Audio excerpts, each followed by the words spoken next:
Hey there, everybody. It's Mike DiLisio, and today I'm going to be talking about my top 10 games of 2023 revisited. Now here at the end of 2024, I'm going to look back at the list I made in 2023 and kind of reevaluate what that list is like for me today. And so we're just going to get started. Let's go right into it. With number 10, I have Scholars of the South Tigris. This has gone down one, and that's mostly because other things have kind of come in. But this is a really, really good Euro game from the Garfield team. They continue to put out just hit after hit for me. So Scholars of the South Tigris, still in my top 10. At number 9 is Thunder Road Vendetta. Now, this has gone down 5 spots, but it doesn't diminish my enjoyment of the game, clearly, since it's still in my top 10. It's a great experiential game, I would say. Really, the game is all about just creating a very fun, chaotic, silly experience. It's really almost a party game more than anything else. Beautiful production, still in my top 10. Its drop, again, has more to do with other games that I've either played a lot more or new ones to the list. There are new ones to this list. Next up, at number 8 is Legacy of You. This is down 1 spot. This is a solo-only campaign game from Shem Phillips, another Garfield game. But this one is, as I said, really just for one player, and it is narrative-driven, but a really, really clever and puzzly core game.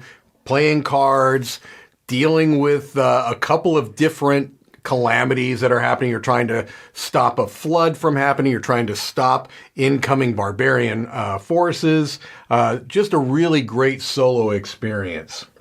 At number 7 is up a spot, and this is Come Sail Away from Sashi and Sashi, a really charming family weight game where you are in a cruise ship and you're moving passengers around. You're trying to get passengers into the places they want to be. You're trying to get their luggage delivered. Just a really charming game, and I continues to be a hit whenever I teach it to people. At number 6, down 1 spot, is Life of the Amazonia, a wonderful bag building game from Bad Comet producer.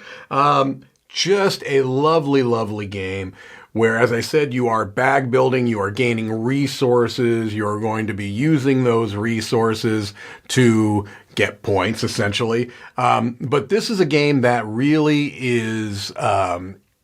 it's just so satisfying. Everyone is creating their own little environment in front of themselves and populating it with animals.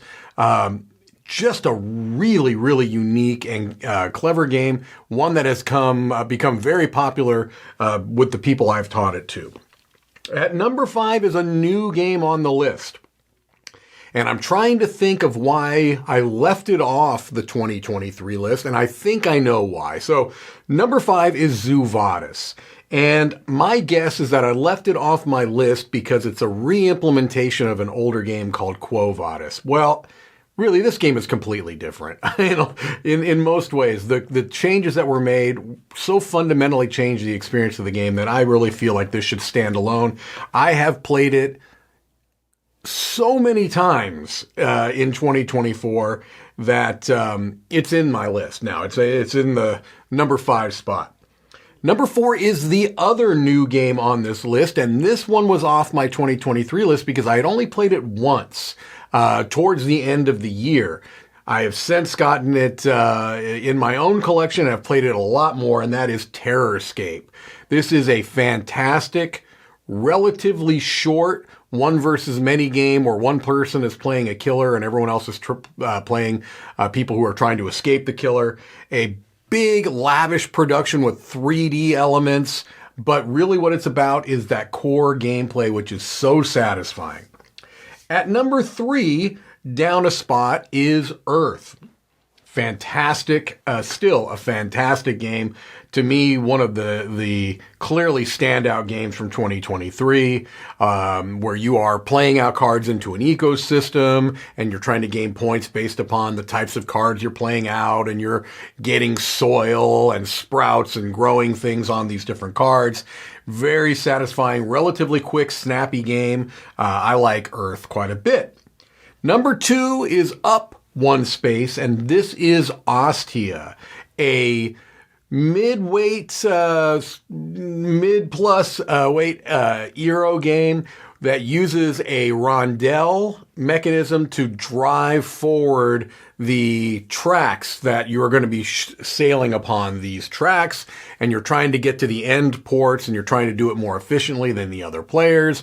You are really that central core rondelle mechanism is where it's at. It's a way to not only produce resources, but as an action selection.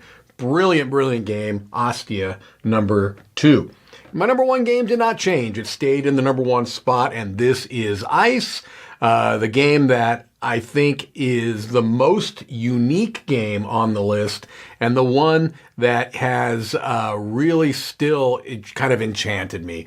This is a game where you are digging down through ice and you're physically removing tiles from a board. It has multiple levels, and you are explorers. You're utilizing neutral pieces on the board along with your own pieces to delve down deeper and deeper into the ice to collect artifacts, which are going to be used in a set collection style to get you end game points.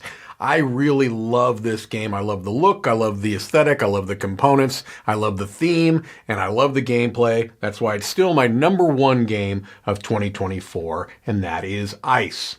All right, just quickly, lastly, if there are 2 new games on the list, that means that 2 did have to fall off. And so my number 10 game fell off. A fantastic trick-taking game called King's Trick Takers. Just didn't make the cut. Still a great game. One of my favorite trick-taking games. And number 6 fell off. That is the Fox Experiment. This would still be in my top 20, clearly. Elizabeth Hargrave co-design. You roll a bunch of dice. You are breeding foxes. Still a game I'm happy to take off the shelf and play. All right, well, 2023 was a strong year. 2024 has been a strong year. Some changes, nothing too massive, I don't think. All right, well, that's going to do it for me. This is Mike DiLisio signing off from the Dice Tower Studios.